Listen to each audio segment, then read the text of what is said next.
오늘은 저희가 함께 읽으신 누가복음 8장 43절에서 48절 말씀을 중심으로 예수님을 만난 사람들 여덟 번째 말씀을 여러분과 좀 나누려고 하는데요. 12년 동안 혈우증을 앓았던 여인에 대한 이야기입니다. 이 동일한 본문의 말씀이 마태복음 그리고 마가복음에도 등장합니다. 마태복음에서는 짧게 세 절로 12년 동안 혈우증을 앓았던 여인이 예수님의 옷을 만져서 나음을 입었다라고 간략하게 기록하고 있는데요. 마가복음과 누가복음은 조금 더 길게 그리고 본인들이 더 중요하다고 여기고 있는 어떤 강조점을 가지고 기록하고 있습니다. 저는 예수님의 생애를 이렇게 보면서 예수님을 만났던 수많은 사람들에게 일어난 동일한 이야기가 있다는 거예요. 그건 뭐냐면 예수님을 만나면 무슨 일인가가 그들의 인생 가운데 일어난다는 거예요. 그리고 예수님께서는 당신이 만나는 사람들에게 예수님께로부터 그들에게 베풀어 주시는 변화와 새로운 삶이 기다리고 있었다는 거예요. 저는 오늘도 이런 일이 우리에게 일어났으면 좋겠는 거예요. 예배 자리에 나오고 그리고 예배 생활을 하고 믿음 생활하는 우리들이 그냥 내가 어떤 일을 했다라고 하는 내 쪽에서의 이야기로 끝나는 게 아니라 예수님을 만나고 예수님의 말씀을 만남으로 말미암아 우리 삶에도 무슨 변화가 일어나야 되지 않겠냐는 거예요. 그 사모함으로 오늘 나갔으면 좋겠는 거예요. 오늘도 이 현장에 있는 우리 목회자들이나 예배를 섬기시는 분들이나 아니면 지금 온라인으로 예배하고 있는 우리 식구들 모두 다 마찬가지예요. 우리는 예배라고 하는 형식 안에 있는 게 아니라 지금 그 예배 안에서 역사하시는 주님의 무릎 앞에 있다는 생각을 꼭 하셨으면 좋겠고, 그 주님이 떠도는 나그네와 같은, 여러분 제게 표현하지 않았지만, 제게 다 말하지 않았지만, 서로에게 말해줄 수는 없지만 여러분 마음도 정리가 되지 않고 여러분 마음도 힘든 어떤 문제로 떠도는 나그네처럼 이 생각에 머물기도 하고 저 생각에 머물기도 한 식구들 혹시 계셔요? 그분들을 주님이 만나주시는 역사가 오늘 이 시간에도 꼭 일어나게 되기를 주의 이름으로 축원합니다. 저는 그 여인이, 이 본문의 여인이 저희의 마음을 대표하는 것 같았어요. 제게 12년이라고 하는 이 여인의 형용적 설명은 이렇게 느껴지는 거예요. 아주 긴 시간이었다는 거예요. 여러분, 어떤 안 좋은 일이 내게 일어났을 때 일주일만 지나도 온갖 에너지가 다 소진이 돼요. 한 달이 지난다고 한다면 그것의 몇 배가 되는 에너지가 소비가 되겠죠. 어떻게 해결해 볼까 몸부림을 치면서요. 1년이 그 문제가 계속된다면 어떻게 될까요, 여러분? 아마 온갖 방법을 다 해보려고 할 거예요. 그래도 안 되면 어떻게 될까요? 1년, 2년, 3년 지나면 포기하지 않을까요? 자포자기하고 마음이 고정돼 버리는 거죠. 여러분, 이 부분 한번 깊이 생각하세요. 마음이 고정돼 버리는 거예요. 나는 이런 인생을 살 수밖에 없어. 이게 내 팔자고 내 운명이야 라고 생각하면서 이제 나는 더 이상 꿈도 꾸지 않는 거죠. 다른 삶을 기대하지 않는 거죠. 그 삶에서 자기를 그냥 고정화해 버리고 살게 되는 거란 말이에요. 변화와 새로움을 거부하는 성향이 그의 인생 가운데 켜켜이 쌓일 수 있는 시간이 12년이라는 거예요. 그렇게 살았던 한 여인의 이야기를 오늘 우리에게 주님을 만난 사람으로 보여주고 있는 거예요. 그런데 이야기의 끝은 뭐예요? 그 12년 동안 그렇게 고정화될 수 있는 삶, 자기 자신을 포기하고 새로운 삶을 포기하고 변화를 포기하고 어떤 것도 나를 바꿀 수 없다라고 하는 생각이 아주 굳어져 버렸을 수 있는 이 여인에게도 새로운 일이 일어났음을 우리에게 알려주면서 저와 여러분에게도 새로운 인생이 있을 수 있음을 말씀해주고 싶어 하시는 주님의 마음이 오늘 본문에 담겨져 있다는 거예요. 제가 그래서 여러분과 나누고 싶은 메시지는 이거예요. 그 새로운 변화와 그리고 주님께로부터 오는 은혜가 이 여인에게서는 어떤 단계들을 통해서 우리에게 오는가를 세 가지 정도로 정돈해 드리려고 하는 것입니다. 그 첫 번째는 뭐냐 하면 우리 한번 마가복음의 본문인데요. 어디를 보셨냐면 27절 말씀 한번 볼까요? 26절부터 읽죠. 마가복음 5장 26절 27절 같이 읽습니다. 시작. 많은 의사에게 많은 괴로움을 받았고 가진 것도 다 허비하였으되 아무 효험이 없고 도리어 더 중하여졌던 차에 예수의 소문을 듣고 무리 가운데 끼어 뒤로 와서 그의 옷에 손을 대니. 아멘. 첫 번째 말씀은 이거예요. 믿음에는 들음이 중요하다는 거예요. 여러분, 본문을 잘 읽으면서 이 여인의 변화와 그리고 새로움에 대한 전혀 소망이 없었던, 고정화되려는 성향이 있었던 그 여인의 삶과 예수님을 만나는 삶, 그 중간에 있었던 변화의 키워드가 뭐냐면 예수의 무엇을 들었다고요? 소문을 들었다라고 하는 거예요. 예수의 소문을 듣는 데서부터 이 여인의 새로운 인생이 출발하고 있다라고 하는 거예요. 그리고 잘 생각해 보니까 저희가 얼마 전에 다뤘던 그 가버나움의 백부장도 예수의 소문을 듣고 예수님께 사람을 보내고 직접 나와 하인을 고쳐달라고 하는 거죠. 병자들이 예수님에 대한 이야기를 듣는 거예요. 그리고 그들의 삶에 새로운 일이 시작되는 거예요. 인생을 포기할 만한 상황의 여인이었으나 예수님이 지나가시더라도, 그래, 저 예수님의 이야기는 저 사람들의 이야기지 나는 12년 동안 안 해본 게 없어. 나는 12년 동안 용하다는 사람 다 찾아가 봤어. 난 12년 동안 결심했다가 낙심하기도 하고 다시 결심했다가 낙심하기를 수도 없이 반복을 했어. 그런데 내게 무슨 일이 일어나겠어? 라고 자기 인생을 포기할 만한 상황이었으나 예수님 때문에 바꿉니다. 예수에 대한 소문 때문에 바꾸는 거예요. 그 시작이 들음이었다는 것이죠. 그리고 거기서부터 예수님께로 가는 걸음이 시작된 것입니다. 그 예수에 대한 소식을 듣고 예수님께로 가는 걸음이 시작된 것이라는 거죠. 그러니까 어찌 보면 믿음이란 주님께로 걸어가는 거예요. 그죠? 마음이 가는 거죠. 몸이 가는 거죠. 생각이 가는 거예요. 그 일의 출발선에 들음이 있다는 거예요. 그래서 내가 인생을 살아갈 때 내가 듣는 것의 내용과 듣는 것의 깊이가 우리를 만들어가는 거예요. 내가 가벼운 것을 듣잖아요. 가벼운 사람이 되는 거죠. 내가 그릇된 내용을 듣잖아요. 그럼 그릇된 사람이 되어가게 되는 거예요. 그래서 우리가 한번 점검해 보는 거예요. 우리 사랑하는 청년들도 그렇고 우리 성도들도 한번 생각해 보는 거예요. 나는 요즘 어떤 것을 듣고 있으며 어떤 깊이의 내용을 듣고 있는가. 듣는 통로는 다양하겠죠. TV를 통해서도 들을 수 있을 거고요. 친구를 통해서도 들을 수 있을 거고요. 책을 통해서도 들을 수 있을 거고요. 뉴스를 통해서도 들을 수 있을 거예요. 이 질문에 보는 거예요. 내가 듣고 있는 책이든 친구든 뉴스든 미디어를 통해서 듣는 내용이 어떤 내용이며 그 깊이가 어떠한가를 점검하고 있는가. 혹은 우리 속사람이, 내 마음이 말하는 거 있잖아요. 나는 내 마음이 바르게 말하는 걸 듣는가, 잘못 말하는 걸 듣는가. 나 이번에 회사 떨어졌으니까 난 안 될 모양이야 라고 내가 말하는 걸 듣는가. 나 한 번 떨어졌지만 그래도 될 수 있어 라고 하는 말을 듣고 있는가. 여러분, 성경은 듣는 문제를 매우 중요하게 여기는 책인 듯 싶어요. 그러고 보니까 제가 몇 가지 성경 구절을 찾아보았는데요.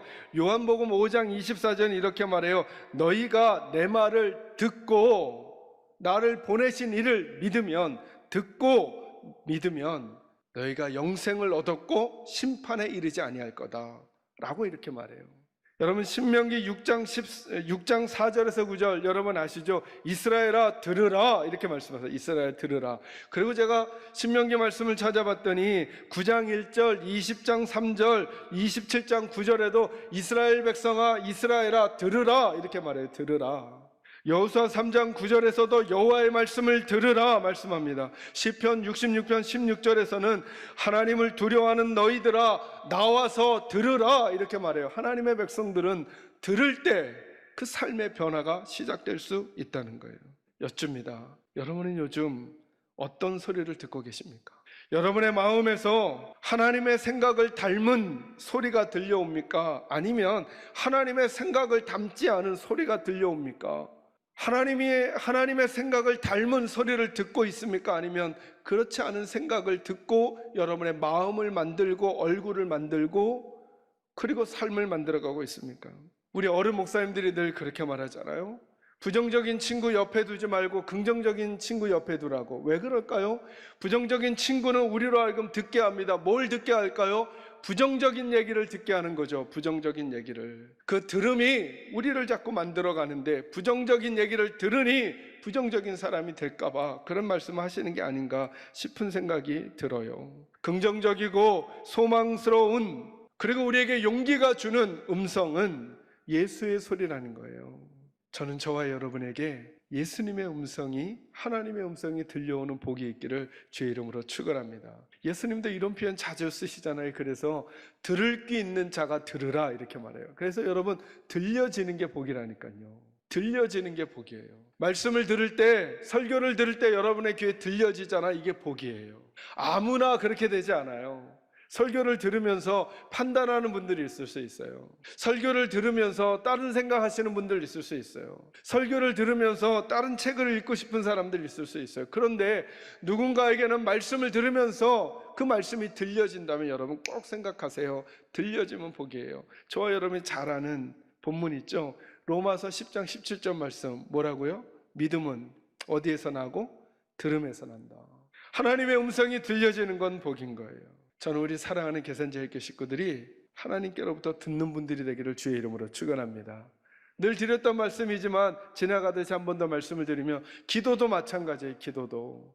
기도도 내가 말하는 기도 있잖아요. 중요하죠. 진짜 중요한 건 듣는 기도라니까요.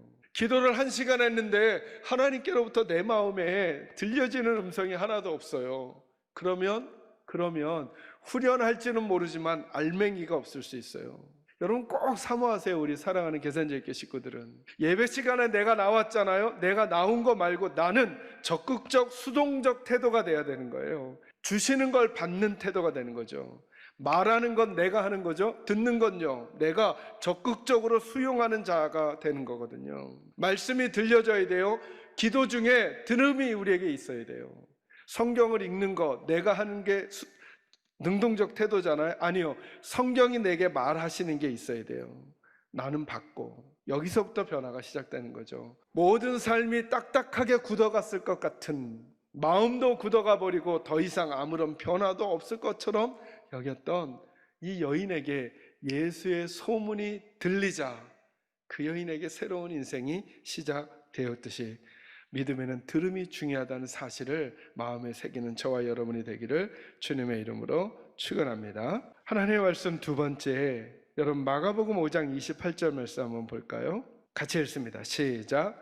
이는 내가 그의 옷에만 손을 대어도 구원을 받으리라 생각함일러라. 아멘. 이 여인에게 어떤 생각이 드느냐, 예수님에 대한 소문을 딱 들으니까 27절부터 예수의 소문을 듣고 무리 가운데 끼어 뒤로 와서 그의 옷에 손을 대니, 28절이 이렇게 시작되죠. 이는이란 말은 왜냐하면 이 뜻이에요. because라는. 왜냐하면 내가 그의 옷에만 손을 대어도 구원을 받으리라 뭐 했다고요? 생각했다고요. 오늘 두 번째 말씀은 이거예요. 믿음에는 생각이 중요해요. 생각이. 여러분은 요즘 코로나 시대를 어떻게 생각하나요? 그 생각대로 여러분은 반응하게 돼 있어요. 여러분은 여러분의 개인적인 일에 대한 여러분의 생각이 뭔가요? 그 생각이 그 다음 액션을 만들게 될 거예요. 그러니까 이 여인의 복 중에 하나가 뭐냐면, 첫째는 예수의 소문이 들렸다는 거고요. 두 번째는 그 소문을 듣고는 뭐가 바뀌었다는 거예요? 생각이 바뀌었다는 거예요. 들은 다음에 생각을 바꾸면 위대한 일이 생겨나요. 설교를 듣고 생각이 바뀌잖아요. 위대한 일이 생기는 거예요. 하나님의 말씀을 듣고 생각이 바뀌잖아요. 그러면 하나님의 일이 생기는 거예요. 그런데 아무리 설교를 들어도, 아무리 성경을 읽고 하나님의 음성을 듣는 것 같아도 생각을 안 바꾸잖아요. 그러면 그 다음 장면이 우리 인생에 찾아오지 않는 거예요. 이제 누가복음 46장을 한번 봐볼까요? 누가복음 8장 46절 한번 와보셔요. 제가 43절부터 읽을게요. 이에 12해를 혈루증으로 앓는 중에 아무에게도 고침을 받지 못하던 여자가 예수의 뒤로 와서 그의 옷의 맨 끝부분에만 손을 대니 혈루증이 즉시 그쳤더라. 예수께서 이르시되 내게 손을 댄 자가 누구냐 하시니 다 아니라 할 때에 베드로가 이르되 주여 무리가 밀려들어 미나이다. 예수께서 이르시되 내게 손을 댄 자가 있도다. 이는 내게서 능력이 나간 줄 알미로다 하신대. 아멘. 이 여인이 마가복음이나 마태복음에서는 그냥 예수님의 옷자락에 옷을 만졌다 이렇게 말해요. 그런데 누가복음은 더 정확하게 설명해 주고 싶은 거예요. 이 여인은 어떤 생각을 했냐면, 그냥 예수님의 옷자락을 움켜잡자 이게 아니에요. 사람들이 너무 많으니까 저 예수님의 옷자락의 엣지 부분, 끝부분에만 손을 대어도 내 병이 나을 거란 생각이 든 거예요. 근데 이 생각은 아무도 못했다는 거예요. 마가복음에서는 예수님이 말씀하시는 거예요. 누가 내 몸에 손을 대었냐? 이렇게 말해요. 여러분, 옷의 끝자락이라니까요. 이 꽃의 잎사구의 끝부분을 살짝 댄 거예요. 근데 예수님은 알았어요. 마가복음에서는 뭐라 그러냐면 제자들에게 예수님이 묻는 거예요. 누가 내 몸에 손을 댔냐 했더니 주변에 아닙니다, 아닙니다 다 그러는 거예요. 제자들이 예수님께 책망하듯이 예수님, 사람들이 이렇게 많은데 누가 예수님의 몸에 손을 댔다 그래? 이렇게 밀리고 저렇게 밀리다 보면 될 수 있는 거죠. 누가복음에서는 누가 그 얘기를 하냐면 정확하게 말해주고 싶은 거예요. 누가는 베드로가 했다는 거예요. 베드로가 딱 나서서 예수님께 예수님, 지금 이렇게 사람이 많은데 누가 예수님께 그걸 됐다고 말하는 겁니까? 이게 뭘 대조하고 있는 걸까요, 여러분? 생각에 바뀐 한 여인과 그 나머지 사람들이 예수님을 대하는 태도를 말하는 거예요. 조금 더 구체적으로 말하면 다른 사람들은 그 방법을 생각도 안 했다는 거예요. 생각도.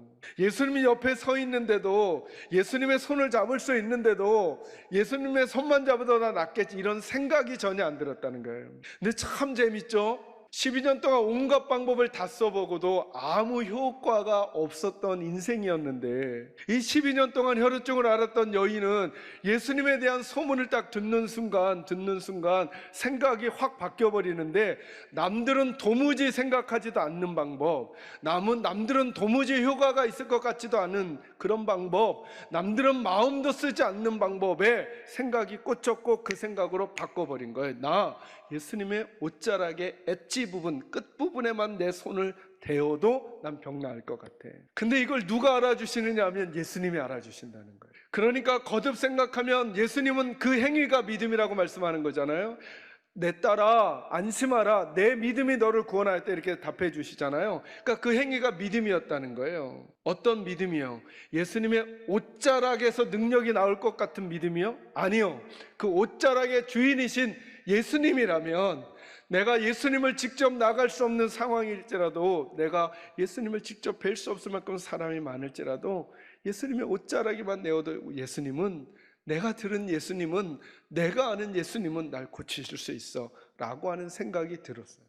이제 여쭙고 싶은 거예요. 우리 계산제일교회 식구는, 우리 계산제일교회는 오늘 나는 이 시대를 살면서 남들이 말해준 방법 말고, 어느 교회에서 소용이 있었다는 그 방법 말고, 남들이 썼다라고 하는 그 프로그램 말고, 내가 예수님을 생각하면서 내게 떠오르는, 나만이 갖고 있는 그 주님에 대한 신뢰를 듬뿍 담은 나만의 고유한 방법이 있는가? 제자들은 생각도 못 해봤어요. 생각도. 베드로는 생각도 못 했어요. 그런데 이 여인이 그 생각이 든 거예요. 다른 이는 이해하지 못할 수도 있어요. 다른 사람의 방법이 아니어도 된다는 거예요. 다른 사람처럼 크지 않아도 된다는 거예요. 다른 사람처럼 화려하지 않아도 된다는 거예요. 그러나 나만의 방법이 있어야 한다는 거예요. 나만의 방법이. 남을 흉내내거나 다른 것이 아니어도 돼요. 왜냐하면 주님이 역사하시는 것은 방법의 문제가 아니라, 그래서 이 다음이 문제예요. 12년 동안 혈우증을 앓았던 여인이 이 방법을 써버렸기 때문에 이제 그 다음이 문제인 거예요. 어떤 사람이 이런 생각하는 거예요. 나도 예수님의 옷자락을 만져야 되겠다 생각하는 순간 그분은 함정에 빠진 거죠. 왜요? 이 두 번째 사람은 능력이 어디서 나온다고 생각하는 거예요? 예수님이요? 아니면 예수님의 옷자락이요? 예수님의 옷자락이에요. 그래서 인디애나 존스가 맨날 성배를 찾아다니는 거잖아요. 능력이 어디서 있는 줄 알고요, 성배에 있는 줄 알고요, 성의에 있는 줄 알고요. 그래서 맨날 보물 찾아다니잖아요. 왜? 두 번째 존재들이라 그러는 거예요. 진짜 능력은 그 성배에 있지 않는 거죠. 진짜 능력은 예수님이 입었던 옷에 있는 게 아닌 거죠. 예수님 그분에게 있는 거죠. 그것을 안 사람은 12년 동안 혈우증을 앓았던 이 여인인 거예요. 아마 이 소식을 듣고 그 다음에 제2, 제3, 제4의 사람들이 뭘 만지려고 했을까요? 예수님의 옷자락. 나왔을까요? 안 나왔을까요? 잘 모르겠어요. 안 나왔을 가능성이 매우 농후해. 성경이 일단 더 기록해 주지 않았다는 사실. 그러면 왜 첫 번째와 나머지 두 번째, 세 번째, 네 번째가 달랐을까? 두 번째는 그 방법에 집중한 거예요. 12년 동안 혈우증을 앓았던 여인이 예수님의 옷자락을 만졌대. 그랬더니 병이 나왔대. 나도 뭐 해보자. 나도 옷자락 만져보자 라는 거죠. 아니죠. 나도 어떤 방법을 써서든 예수님 만나보자. 어떤 방법을 써서든. 그래, 그 여인은 옷자락이었지만 나는 예수님께 뛰어가서 예수님께 안길 거야. 그 여인은 예수님의 옷자락이었지만 나는 멀리서 예수님만 봐도 난 나을 것 같아 라는 방법이 왜 생각나지 않냔 말이에요. 우리에게 그 교회가 했던 방법, 그 사람이 썼던 방법, 그분이 했던 방법이 능력이 아니라 그 방법을 허용해 주셨던 예수님이 우리의 능력이라는 사실을 잊지 말아야죠. 그러니 지금 이 시대를 살면서도 마찬가지예요. 어떤 방법의 문제 때문에 마음 낙심하고 또 우리가 근심할 게 아니라 우리만의 믿음을 만들어내는 거예요. 그래, 오늘도 온라인으로 예배하지만 착하고 좋은 예배자로 내가 설 때 오늘도 하나님께서 내게 은혜 주실 거야 라고 하는 믿음이 우리 식구들에게 생긴다면 저는 오늘 현장에 있던, 가정에 있던, 어느 자리에 있던 그곳이 하나님을 만나는 자리가 될 줄로 믿는 믿음이 우리 계산제일교 식구들에게 있기를 주의 이름으로 축원합니다. 교회의 일이 하나님의 일이듯 여러분의 가정일이 하나님의 일이고, 주변의 안전을 위해서 나를 조심해 주는 게 하나님의 일이고, 주변을 따뜻하게 해주는 것이 하나님의 일임을 우리에게 생각이 바뀌기 시작한다면 우리는 어디서나 하나님의 영광을 올려드리는 사람으로 존재해 갈 수 있다고 저는 믿는 것입니다. 그리고 이 믿음이 우리 식구들에게도 꼭 있기를 주의 이름으로 축원합니다. 마지막 한 가지만 더 말씀 나누고 말씀 마무리할게요. 48절입니다. 누가복음 8장 48절 같이 읽을까요? 시작. 예수께서 이르시되 딸아 내 믿음이 너를 구원하였으니 평안히 가라 하시더라. 아멘. 이 본문을 읽으면서 제게 약간 짓궂은 생각이 났어요. 약간. 이해하고 들으셔요? 예수님이 나이가 많을까? 12년 동안 혈루증을 앓았던 여인이 나이가 많을까? 라는 생각이 갑자기 들었어요. 목사님 별걸 다 생각하세요 이런 표정이에요. 왜냐하면 제게 왜 그 생각이 들었냐면 영어식 표현에도 그렇게 말했거든요. 우리말 표현도 그렇고요. 예수께서 이르시되 이 여인 보고 누구라? 딸아 이렇게 말했어요. 적어도 어떤 여인을 가리켜 딸아 이렇게 말하려면 예수님이 나이가 많아야 돼요? 여인이 많아야 돼요? 예수님 많으셔야 되잖아요. 예수님이 공생의 기간이시니까 만약에 적으면 예수님의 공생애를 30세 그 이후부터 했다 이렇게 알려져 있거든요. 적으면 30세, 아무리 많이 잡아도 33세가 되지 않으셨을 거예요. 그죠? 이 여인은 여인들이 가지고 있는 유출병을 가지고 있었으니까 그걸 12년 동안 알았대요. 12년 동안. 그러면 아무리 생각해봐도 동년배이거나 아니면 조금 더 저희가 노멀하게 생각하면 예수님보다 나이가 많지 않겠어요? 근데 뭐라고 말해요? 예수님이 딸아 안심하라 이렇게 말해요. 딸아. 저는 이때 이 말씀을 묵상하다가 정말 더 소름 끼치는 마음이 들었어요. 지금 예수님은 윤리적인 인륜의 관계에서 말하시는 게 아니에요. 이 순간 이 여인의 믿음 앞에서 예수님은 당신의 하나님 되심을 선포하시는 거예요. 나는 능력 있는 한 개인으로 너에게 지금 이 말을 하는 게 아니라 나는 천지의 주제인 하나님으로 내가 지금 너에게 선포한다. 딸아 안심하라. 내가 구원을 받았다.